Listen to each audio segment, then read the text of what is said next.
Hi students ఈ వీడియోలో మనం భారతదేశంలో రాజకీయ సంక్షోభం, crisis of leadership in India అన్న టాపిక్ గురించి ఈ వీడియోలో తెలుసుకుంటున్నాం. APPSC group 1, group 2 mains exams general టాపిక్స్లో ఈ వీడియో ఉపయోగపడుతుందని నేను చేయడం జరిగింది. వీడియోలోకి వెళ్ళబోయే ముందు చిన్న రిక్వెస్ట్, దయచేసి నా ఛానల్ సబ్స్క్రైబ్ చేయండి. నా ఛానల్ ముందుకు సక్సెస్ఫుల్గా సాగేటందుకు మీరందరూ మీ సహకారం అందిస్తారని నేను ఆశపడుతున్నాను. Thank you. భారతదేశంలో నాయకత్వ సంక్షోభం, crisis of leadership in India అన్న టాపిక్ ఈరోజు మనం తెలుసుకుంటున్నాం. మన భారతదేశానికి స్వాతంత్రం రాకముందు భారతదేశంలో గొప్ప గొప్ప నాయకులు, గొప్ప గొప్ప ఆదర్శాలు, సూత్రాలు, సిద్ధాంతాలను ఏర్పరచుకొని వాటి కోసం పాటుపడుతూ దేశ అభివృద్ధికి ఎంతో పాటుపడేవాళ్ళు. మహాత్మా గాంధీ, జవహర్లాల్ నెహ్రూ, సుభాష్ చంద్రబోస్, మౌలానా అబుల్ కలాం ఆజాద్, రాజాజీ, సర్దార్ వల్లభాయ్ పటేల్, జయప్రకాష్ నారాయణ్ వగైరా ఎందరో స్వాతంత్ర సమరయోధులు భారతదేశ స్వాతంత్రం కోసం వారి ప్రాణాలను సైతం లెక్క చేయకుండా నాయకత్వం వహించి ప్రజలను ముందుకు నడిపించారు. దేశానికి 1947 ఆగస్టు 15న స్వాతంత్రాన్ని తీసుకుని వచ్చారు.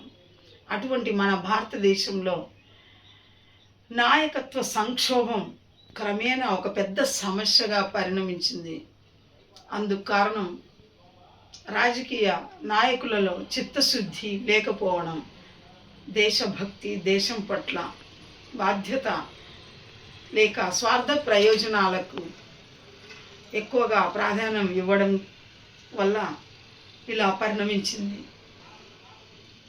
భారతదేశంలో ఒకప్పుడు గాంధీజీ నాయకత్వాన మితవాదులు, సుభాష్ చంద్రబోస్ నాయకత్వాన అతివాదులు వారి ప్రాతినిధ్యంలో స్వాతంత్రం కోసం పోరాడారు. భారత జాతీయ కాంగ్రెస్ అధ్యక్ష పదవికి 1930లోనే అతివాదుల తరపున సుభాష్ చంద్రబోస్, మితవాదుల తరపున భోగరాజు పట్టాభి సీతారామయ్య పోటీ చేశారు. గారు పోటీ చేశారు. మహాత్మా గాంధీ పట్టాభి సీతారామయ్య గారిని బలపరుస్తూ పట్టాభి ఈ ఎన్నికల్లో, కాంగ్రెస్ అధ్యక్ష ఎన్నికల్లో ఓడిపోతే నేను ఓడిపోయినట్లే అంటూ ప్రజలకు తెలియజేశారు. మితవాదుల తరపున సుభాష్ చంద్రబోస్, మితవాదుల తరపున మహాత్మా గాంధీ పట్టాభి సీతారామయ్యను బలపరిచారు. అతివాదుల తరపున సుభాష్ చంద్రబోస్ కాంగ్రెస్ అధ్యక్ష ఎన్నికల్లో పోటీ చేశారు. ప్రజలు సుభాష్ చంద్రబోస్ గారిని కాంగ్రెస్ అధ్యక్ష ఎన్నికల్లో గెలిపించారు. దీన్ని ప్రజల ఉద్దేశంగా, ప్రజాభిప్రాయంగా మహాత్మా గాంధీ భావించారే తప్ప అవమానంగా భావించలేదు. ఈ విధంగా ఆనాడు నాయకత్వ లక్షణాలు ప్రస్ఫుటమయ్యేవి. 1969లోనే అప్పుడు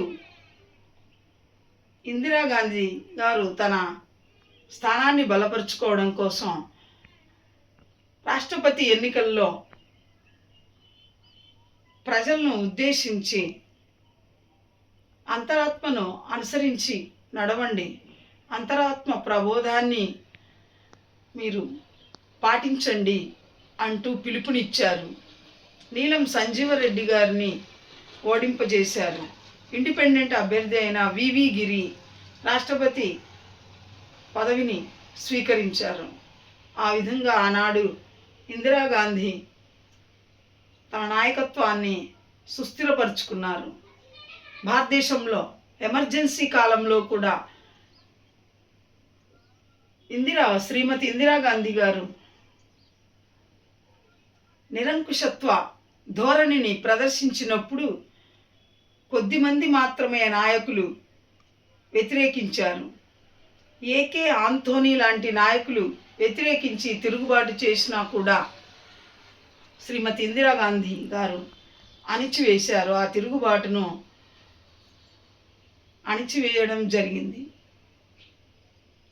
ఆ విధంగా నాయకులు తమ సమర్థతను, సూత్రాలను ఆనాడు పాటించారు. ఆదర్శప్రాయంగా సమర్థవంతంగా పరిపాలనను అందించారు. కానీ ఈనాడు రాజకీయ నాయకులు ప్రజలను, మైనారిటీలను ఓటు బ్యాంకులుగా పరిగణించడం జరుగుతుంది. ఎన్నికలలో పేద ప్రజలను, బలహీన బడుగు వర్గాలను, SC, ST, scheduled tribe, scheduled caste కులాల వారిని, మైనారిటీలను, వెనుకబడిన తరగతుల వారిని ఓటు బ్యాంకులుగా పరిగణిస్తూ వారికి ఎన్నో పథకాలను ఇస్తామని ఆశ చూపి వారిని ఓట్లు దండుకోవడానికి మాత్రమే స్వార్థ రాజకీయాలకు ఉపయోగించుకుంటున్నారు. కాబట్టి భారతదేశంలో సమర్థవంతమైన నాయకత్వం రావాలి. వచ్చిన నాడు భారతదేశం ఎంతో అభివృద్ధిని సాధిస్తుంది. ప్రస్తుతం భారతదేశంలో నరేంద్ర మోడీ గారి నాయకత్వంలో సమర్థవంతమైన పరిపాలన భారతదేశంలో కొనసాగుతుంది. ఒకప్పుడు కుల మత రాజకీయాలు, కులమత భావాలను రెచ్చగొడుతూ ప్రజల్లో రాజకీయ విభేదాలు సృష్టించేవారు. కులమతాలను, విద్వేషాలను రెచ్చగొట్టడం జరిగేది. ఇటువంటివన్నీ జరగకుండా అరికట్టాలి. దేశ అభ్యున్నతికి రాజకీయ నాయకులు పాటుపడాలి. మన స్వాతంత్ర సమరయోధులైన మహాత్మా గాంధీ, జవహర్లాల్ నెహ్రూ, సుభాష్ చంద్రబోస్, సర్దార్ వల్లభాయ్ పటేల్, జయప్రకాష్ నారాయణ్ గారు, మౌలానా అబుల్ కలాం ఆజాద్ గారు, స్వామి వివేకానంద లాంటి, రవీంద్రనాథ్ ఠాగూర్ మొదలైన దేశభక్తుల వారి సిద్ధాంతాలు, సూత్రాలు, ఆదర్శాలను అనుసరించి ఈనాటి నాయకులు దేశ అభ్యున్నతికి పాటుపడాలి. స్వార్థ రాజకీయాలను విడనాడాలి. కుల మత విద్వేషాలను రెచ్చగొట్టకుండా ప్రజల అభ్యున్నతికి పాటుపడాలి. అంతేగాని ఈనాడు స్వార్థపర రాజకీయాల కోసం ఓటు బ్యాంకర్లుగా ప్రజలను, పేదవారిని పరిగణిస్తున్నారు. కాబట్టి రాజకీయ నాయకులు